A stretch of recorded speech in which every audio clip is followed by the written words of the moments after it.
औरिया साहब, तहरीक अदम-ए-एतमाद पेश करके हुकूमत ने सियासी बिसात की अगली चाल चली है, तो इससे पहले तो हम ये देख रहे थे कि पीडीएम चैलेंज करती रही इमरान खान असेंबलियां तोड़ें और हम इलेक्शन करवा देंगे, मगर अब उन्होंने तहरीक अदम-ए-एतमाद जमा करवा दी है। जैसे कमाल की बात यह है कि पीडीएम जो है वो पीटीआई की गवर्नमेंट को सेव कर रही है। हाँ, मतलब ये हैरान कुन बात है कि पीडीएम सारी मिलकर चाहती है कि गवर्नमेंट जो है ये कम से कम ये चलती रहे कुछ देर के लिए, पीटीआई की गवर्नमेंट चलती रहे। देखिए, सिचुएशन बड़ी खौफनाक हद तक जैसे कहते हैं कॉम्प्लिकेटेड हो गई है। अच्छा। उसके बाद यह है कि उन्होंने 3-4 बल्कि दरख्वास्तें जमा कराई हैं। पहली दरख्वास्त तो उन्होंने ये जमा कराई है वो है चीफ मिनिस्टर पंजाब के खिलाफ अदम इत्मीनान। अब वो जमा कराई गई है सेक्रेटरी असेंबली के पास।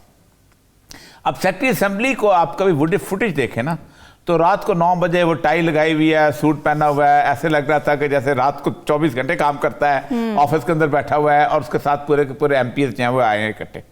आपको याद होगा कि मैंने पहले भी कहा था कि इमरान खान और परवेज लाई के दरमियान एक अंडरस्टैंडिंग हुई है, और अंडरस्टैंडिंग बड़ी इस किस्म की है कि असल में बेसिकली पाकिस्तान की इस्टेब्लिशमेंट का जो रूप गुज़श्ता 7-8 महीने के अंदर सामने आया है नज़र, ये इससे पहले कभी नहीं था।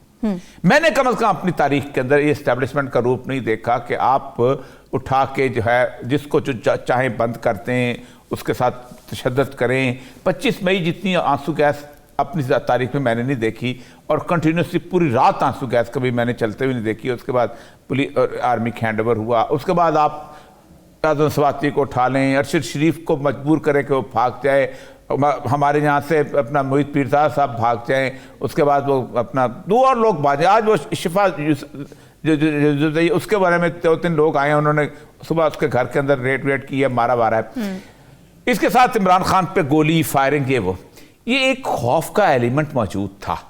और उसके बारे में कहते हैं कि अगर हमने असेंबलीज जो हैं वो डिसॉल्व कर दी और दोनों जगह पे गवर्नमेंट्स ना रहीं, तो इस वक्त जो एक प्रोटेक्शन इमरान खान को हासिल है वो ख़त्म हो जाएगी, और कोई ढंग की एस्टेब्लिशमेंट हो ना तो बंदा उसके सामने मुकाबला भी करे।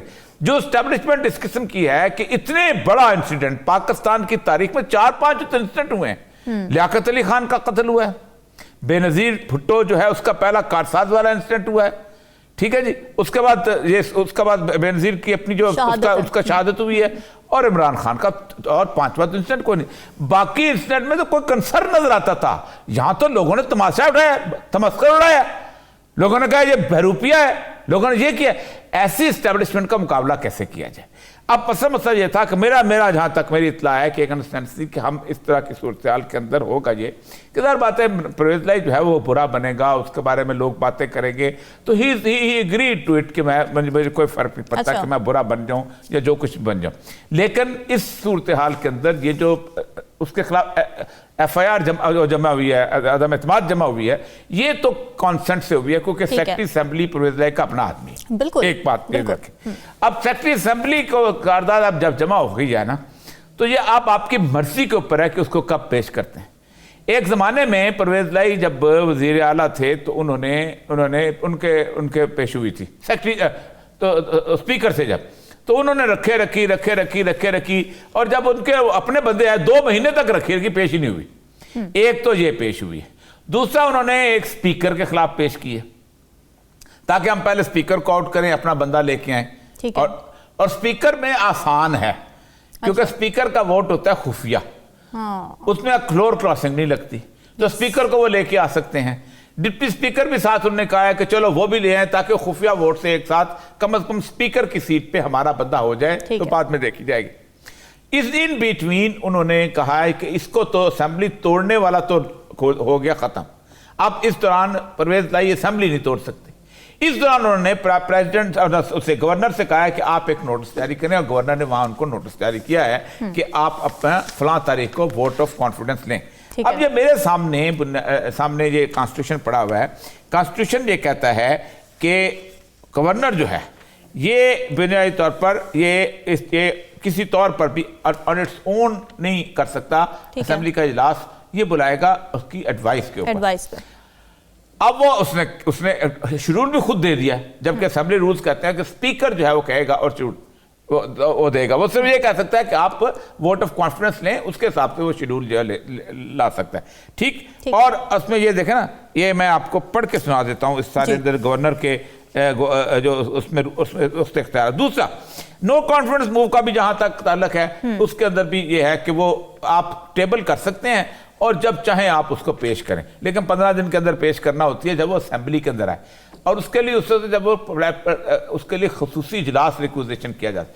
तो अब ये असेंबली जो है बहुत देर तक इसको चलाया जा सकता है। अच्छा। इस दौरान शोर मचेगा, फलां होगा, और साथ इसाक डार साहब फलवी को मिले हुए हैं, क्योंकि एक बात मैं आपको रियलाइज कराऊं, बात आपकी, बोथ हैव नाउ रियलाइज्ड कि एस्टैब्लिशमेंट एक गेम पे है। अच्छा। और वो चाहती है कि दोनों कन्फ्रंटेशन में आए, दोनों के अंदर खून खराबा हो और उनको मौका मिले। ये है इस वक्त सारी सूरत जो मैं आज सुबह से मुख्तलिफ लोगों से जज कर, और अब जब माटर जाएगा अदालत के अंदर, क्योंकि ज़ाहिर बात है कल उन्होंने इजलास में वोट तो नहीं लेना, परवेज लाई जो है वो वोट नहीं, क्योंकि सप्तान कहेगा कि पहले मैं प्रोरोग करूंगा, पहले मैं इसको खत्म करूंगा, फिर क्योंकि असेंबली का इजलास जो है वो एजेंडे पे चलता है, वो एजेंडे के बगैर नहीं होता, दोबारा बचा 1 घंटे के बाद बुला लिया जाए, लेकिन उसके लिए एजेंडा तय होता है। ठीक है। और ये सब तहरीक अदम एतमाद का पीडीएम को कोई फायदा भी होगा या बस डिलेइंग टैक्टिक्स है? क्योंकि देखिए सुप्रीम कोर्ट का फैसला तो सामने है कि कोई पार्टी के अंदर से पार्टी लाइन के खिलाफ जाकर वोटिंग नहीं कर सकता, तो इसको सामने रखते हुए पीडीएम की नंबर गेम कमजोर है, तो किस उम्मीद पर तहरीक अदम एतमाद ला रहे हैं वो? देखिए, मैंने आपसे पहले कहा है कि स्पीकर का जो वोट है ना, वो होता है खुफिया रायशुमारी में इसलिए रखा जाता है कि स्पीकर का ऑफिस जो है ना, उसको कहा जाता है कि नॉन पार्टीजन हो जाए, किसी का ना हो, बल्कि असेंबली का कस्टोडियन होता है, इसलिए उसका वोट। तो अगर तो खुफिया उसकी लेके आते हैं तो स्पीकर तो सबसे पहले वो उसका होगा इलेक्शन, लेकिन स्पीकर के लिए तो वो फौरी तौर पर किया जा सकता है, क्योंकि स्पीकर चूंकि खुद इन क्वेश्चन होता है और डिप्टी स्पीकर खुद इन क्वेश्चन होता है, तो फिर तो असेंबली का इजलास आपको बुलाना पड़ेगा। फिर तो क्योंकि स्पीकर तो बीच में से निकल गया ना उस वक्त, फिर तो कोई ना कोई एक हाउस पे एक बंदा आएगा, उसके एडमिनिस्ट्रेटर जो लगेगा, जो नॉमिनेट होगा वो बुलाएगा, तो स्पीकर का तो हो सकता है, लेकिन बाकी जगह तो वो नहीं। देखिए, they want to create the confusion.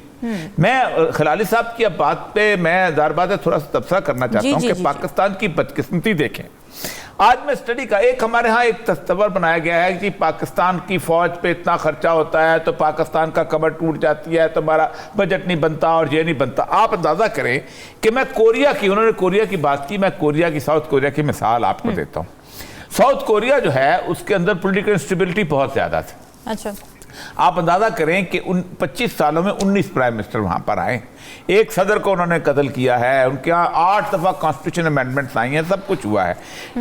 इस वक्त कोरिया जो है उसका मिलिट्री बजट जो है वो $50,526 मिलियन है और पाकिस्तान का $11,304 ट्रिलियन।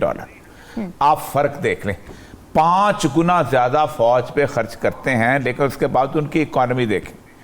इसका मतलब यह है कि गंद कहीं और है, गलाजत कहीं और है। ये जो उन्होंने 2 अरब की बात की, ये 2 अरब का जो प्रोजेक्ट है ये बेसिकली रावी सिटी का प्रोजेक्ट है, ये वाला जो लाहौर का है।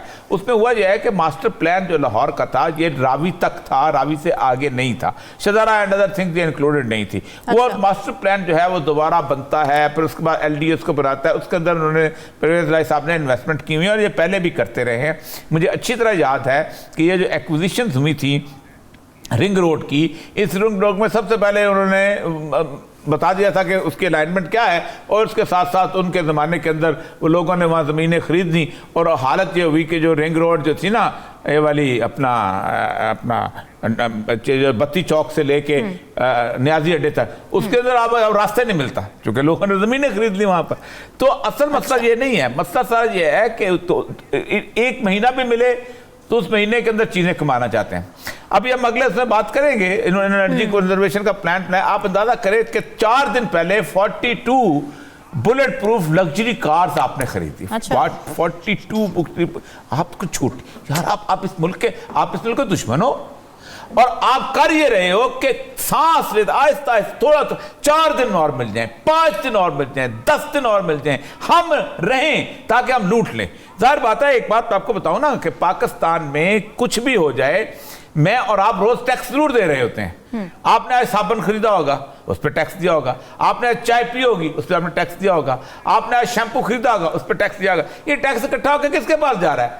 ये शहबाज शरीफ के पास जा रहा है, ये परवेज लाई के पास जा रहा है, ठीक, ये उसके पास क्या नाम है, बल्कि प्रेसिडेंट के पास तो बात जाती है, ये तो फेडरल टैक्स है, इनके पास तो प्रॉपर्टी टैक्स जाते हैं, थोड़े से 4-5 टैक्स होते हैं प्रोविंशियल गवर्नमेंट, ये शहबाज के पास जाते। वो कहते हैं ये टैक्स जो रोज जमा हो रहा है, इस टैक्स को कल आने वाला देखेगा, कर्जा हमने कब पे करना है और डिफॉल्ट करना है या नहीं करना, इसको हम यूटिलाइजेशन तो करें। 82 बिलियन डॉलर आपने, बिलियन रुपीस जो है 82 अरब रुपये दे दिए अपने एमपीएस को, तो इसलिए करना ये चाहते हैं इस वक्त, कोई और रास्ता नहीं है इनके पास कि और 4 दिन और सांस मिल जाए, आज एक फाइल जो है आ जाए, उस फाइल की कम किकबैक ले लें, उस फाइल की एक्सेप्टेंस ले लें, उस फाइल की हम कमीशन ले लें, ये इनका मसला है सारे का।